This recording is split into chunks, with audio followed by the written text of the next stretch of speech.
মহাসমারোহে পালিত হচ্ছে পুরীর রথযাত্রা। দেশের তীর্থক্ষেত্রগুলির মধ্যে অন্যতম হলো পুরীর জগন্নাথ মন্দির। ভক্তদের বিশ্বাস, ভগবান শ্রীকৃষ্ণ জগন্নাথ অবতারে পুরীর এই মন্দিরে অধিষ্ঠান করেন। 800 বছরের পুরনো এই জগন্নাথ মন্দিরে আজও এমন অনেক ঘটনা ঘটে চলেছে যার বৈজ্ঞানিক ভিত্তি খুঁজে পাওয়া দুষ্কর। এক কথায় অলৌকিকতা ও রহস্যময়তায় ভরপুর পুরীর জগন্নাথ মন্দির। আজ আপনাদের পুরীর জগন্নাথ মন্দিরের অলৌকিক ও রহস্যময় কিছু ঘটনা সম্পর্কে জানাবো, যার ব্যাখ্যা বিজ্ঞানীরাও দিতে পারেননি। তবে তার আগে আপনাদের সকলকে স্বাগত জানাই শিবম দাসের ইউটিউব চ্যানেলে, আর আমি প্রিয়া রয়েছে আপনাদের সঙ্গে। শুরুতেই বলবো পুরীর ধ্বজা উল্টো দিকে ওড়ার রহস্যের কথা। পুরীর জগন্নাথ মন্দিরটি প্রায় 45 তলা বাড়ির সমান উঁচু। মন্দিরের একেবারে চূড়ায় একটি পতাকা লাগানো থাকে। আশ্চর্যজনক বিষয় হলো, যেদিকে হাওয়া চলে তার বিপরীত দিকে এই পতাকাটি ওড়ে। প্রতি বছর মন্দিরের পুরোহিত চূড়ায় ওঠে এই পতাকাটি বদলান, কিন্তু হাওয়ার সঙ্গে পতাকার ওড়ার দিকটি বদল হয় না। বিষয়টি খুবই অস্বাভাবিক কিন্তু সত্যি। এরপরে রয়েছে পুরীর মন্দিরের ছায়া দেখা যায় না।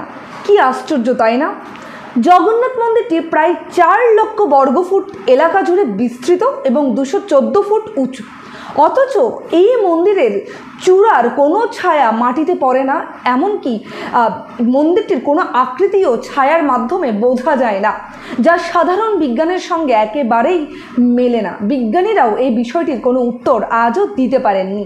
পুরীর মন্দিরের উপরে পাখি উড়তে দেখা যায় না। যে কোনো উঁচু বাড়ি হোক বা মন্দির, তার উপর দিয়ে সাধারণত পাখি ওড়ার মতন ঘটনা ঘটা একটি স্বাভাবিক ব্যাপার, কিন্তু পুরীর জগন্নাথ মন্দিরের চূড়ায় কখনো কোনো পাখি বসতে দেখা যায়নি, এমনকি কোনো পাখিকে উড়তেও দেখা যায়নি।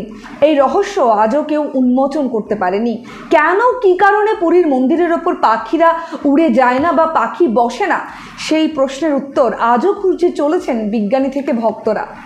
পুরীর রহস্যে ঘেরা রয়েছে পুরীর চক্র। জগন্নাথ মন্দিরের চূড়ায় একটি চক্র লাগানো রয়েছে, যারা পুরীতে গিয়েছেন তারা নিশ্চয়ই দেখেছেন এই চক্রটি। আশ্চর্যজনক বিষয় হলো, যে কেউ যে কোনো প্রান্ত থেকে ওই চক্রের দিকে তাকান, তবে মনে হবে চক্রটি তার দিকেই ঘোরানো, অর্থাৎ চক্রটির দিক মনে হবে কি আপনি যেদিক থেকে দেখছেন সেই চক্রটি আপনার দিকেই তাকিয়ে রয়েছে। আরও আশ্চর্যজনক বিষয় হলো, চক্রটির ওজন প্রায় 1 টন। 12 শতকে মন্দিরটি তৈরির সময় এটি মন্দিরের চূড়ায় বসানো হয়েছিল, কিন্তু সেই সময় প্রযুক্তি উন্নত ছিল না। ফলে কিভাবে চূড়ার উপর এত বড় ভারী চক্রটি বসানো হলো তা নিয়ে সংশয় আজও বেশ রয়েছে, তর্ক বিতর্কও রয়েছে। মূর্তি বদলের সময় কাঠের একটি কঠোর নিয়ম, এখানেও কিন্তু রহস্য রয়েছে। পুরীর মন্দিরের নবকলেবরের পর মূর্তি বদল করা হয় বিশেষ নিয়ম মেনে। জগন্নাথ মন্দিরের প্রবীণ পুরোহিতের চোখ বেঁধে হাতে দস্তানা পরিয়ে মূর্তি বদল করা হয়। সে সময় গোটা শহর বিদ্যুৎ সংযোগ বিচ্ছিন্ন করে দেওয়া হয় এবং মন্দিরের বাইরে কেন্দ্রীয় বাহিনী মোতায়েন করা হয়। কথিত আছে, মূর্তি বদল করার সময় যদি কেউ দেখে ফেলে তার অনেক বড় ক্ষতি হতে পারে, চোখ পর্যন্ত নষ্ট হয়ে যেতে পারে বলে শোনা যায়। তবে এই বিষয়গুলো কতটা সত্য বা কতটা মিথ্যা, সেই সমস্ত কিছু নিয়ে কিন্তু আজও মানুষ সন্দিহান। এরপরে রয়েছে পুরীর মহাপ্রসাদ তৈরির একটি রহস্য। পুরীর জগন্নাথ মন্দিরের রান্নাঘর বিশ্বের বৃহত্তম রান্নাঘর হিসেবে বিবেচিত হয়। এই রান্নাঘরে জগন্নাথ দেবের জন্য মহাপ্রসাদ তৈরির প্রক্রিয়া একেবারে অবাক করার মতন। মাটির তৈরি উনুনে কাঠের আঁচ দিয়ে একটি পাত্রের উপর আরেকটি পাত্র করে পরপর 7টি পাত্র বসিয়ে রান্না করা হয়। আজও এভাবে রান্না সম্পন্ন হয়। সবচেয়ে আশ্চর্যের বিষয় হলো, প্রথমে উনুনের উপরে যে পাত্রে রান্না করা হয় সেই রান্নাটি আগে হয় না।